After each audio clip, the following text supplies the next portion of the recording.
Radiomafia.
Morbid Angel, se kuuluu jo death metalin perusnimien joukkoon. Pään aukaisi molemmilla eri merkityksillään siinä puoli vuosikymmentä sitten albumi Altars of Madness, joka oli umpitiivis pakkaus siekailematonta soitantaa.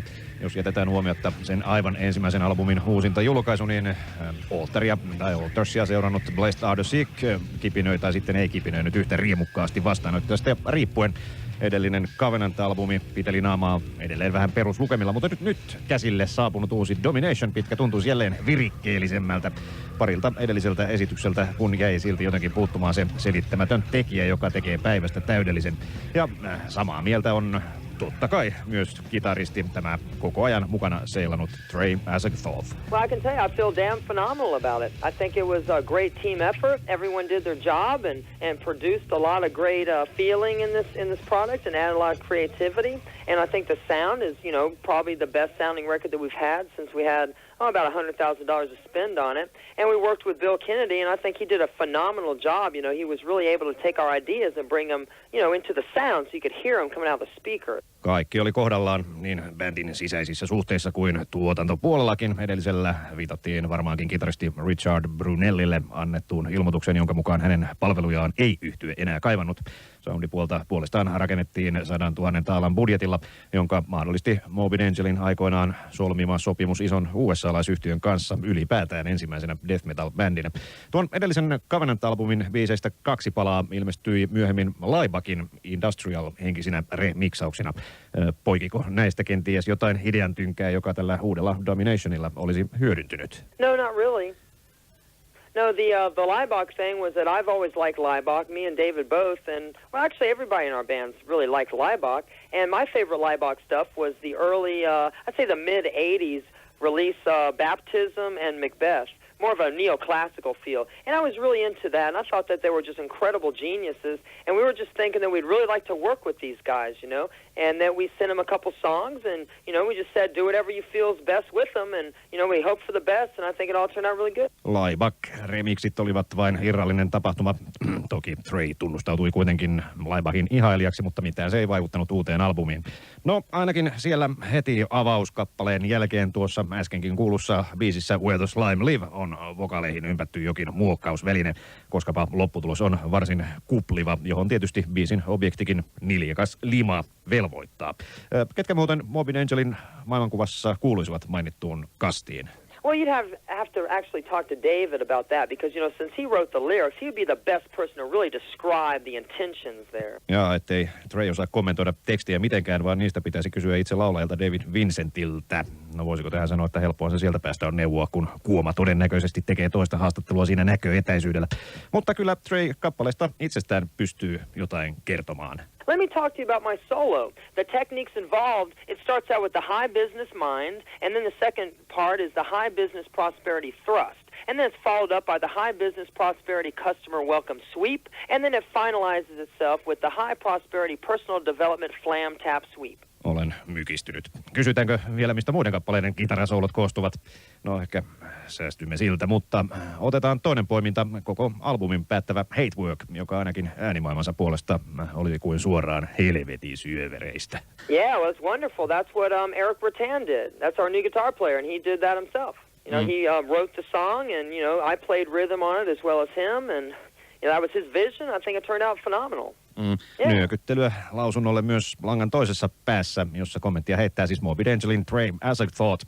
Niin, tuli Hate Work-teosta kuunnellessa mieleen sekin, että aivan kuin 100 bändit haluaisivat saada aikaan juuri sellaisen tunnelman, mistä äsken oli puhe, mutta syystä tai toisesta siihen ei yllätä. Eikä tässä nyt ainoana syynä ole $100,000 soundi, vaan jonkinlainen sisäinen valmius ja voima. I'll put it this way, it's just really people, in our band, we're people that really, look deep inside ourselves for the true genius that lies within, which there's a true genius that lies within every person, because all people are wonderful. They're full of potential. It's just sometimes their actions are a little bit less. I think that some people lack believing in themselves. And I fully believe in myself because I'm all about natural force and energy, and I am also an incredible dreamer. And I think that's very important. Now, people who dream and just sit around and be living in a dream, that's one thing. But when you take your dreams and through your personal power, you put action behind your dreams, and then you make it into a manifestation of physical, then that's when it's really creative and really incredible. And that's what we try to do. See, we expect more from ourselves than anyone else could ever possibly expect. These are our standards, and I like to share that belief with everyone. Jokaisessa ihmisessä on valtava määrä potentiaalia, mutta kaikilla ei riitä usko itseensä ja kaivaa oma henkilökohtainen neroutensa esiin. Ihminen on ihmeellinen, kaikilla on unelmia, mutta monet vain tyytyvät unelmoimaan sen sijaan, että yhdistäisivät siihen voimansa, joka heillä on. Tästä syntyy luova toiminta.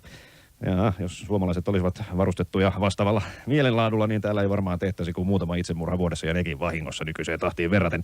Missä vaiheessa, Trey, huomasit hyödyntää tätä ajatusmalliasi musiikin keinoin? Esimerkkiä ehdit varmasti nuoruusvuosinasi etsiä.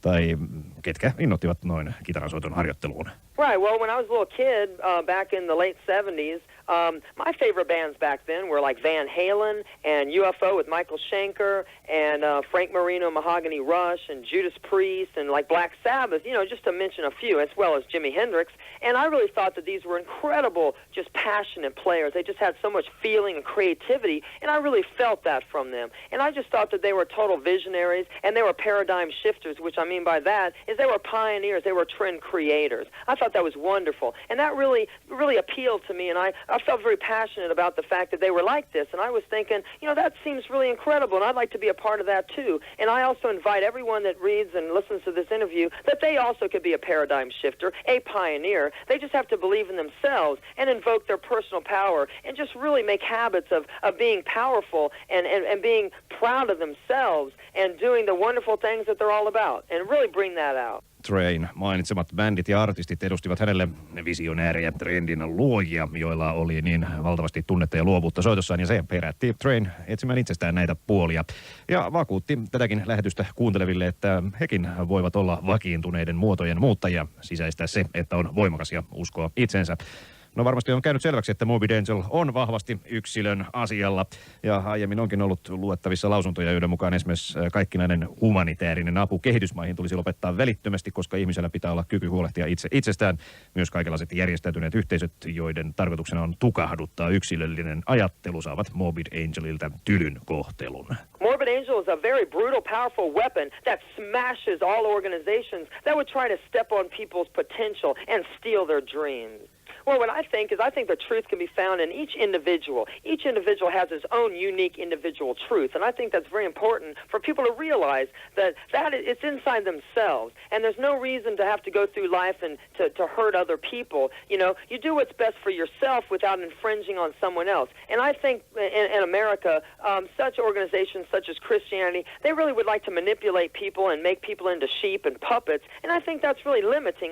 I kind of think that's kind of, how can I say, it takes away from people's, like, their beautiful side, because people are ingenious, and they really have wonderful things inside of them, and then Christianity would like to smother that and tell them they have to be a certain way and tell them all these absolutes and say if you don't accept our way and believe in the blood of Jesus Christ, then you're a loser and a moron and a Satanist, evil, you know, loser, you know, whatever. In other words, a very bad person. And I think that's very bad for them themselves to say that. Morbid Angelin jakamaton inho kohdistuu sellaisiin organisaatioihin, jotka tarjoavat absoluuttista totuutta ja jollain sitä hyväksy on ääliö ja niin edelleen.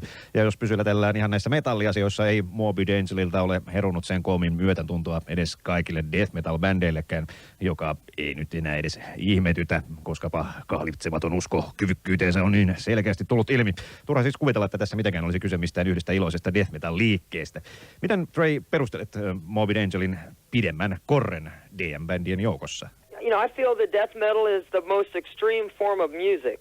And I think that, you know, our band, we've, you know, done a really good job at really making that happen. And I think some other death metal bands, I mean, you know, they're really extreme and all that, but they kind of miss the point about music. Because music is really everything. Why are you playing an instrument unless you're trying to make some kind of music? You know, you can always listen to a jackhammer or a blender or a garbage disposal if you want to hear a bunch of noise. You know what I'm saying? I think that the garbage disposal makes a little bit better noise than a guitar. Now, a guitar is meant to make some kind of sounds and vibrations and be just beautiful and wonderful and just create such passion and feelings. And I think that if you really compare these bands to Morbid Angel's latest release and Covenant, I think that we pretty much smoke all the bands on speed and brutality. Plus, I think we're maybe a little bit more creative than they are, especially with Domination. I think the guitar solos are probably the best guitar solos that there are in death metal. And I think our speed has no boundaries. And I think our heaviness is beyond all heaviness. And I think our brutality is just way beyond other people's, you know, what they can think or what they can see. But see, what I like to say is that everyone can do that too, but they're just not trying hard enough. They're talking about empty promises or saying a bunch of stuff, but they have no real art to back it up.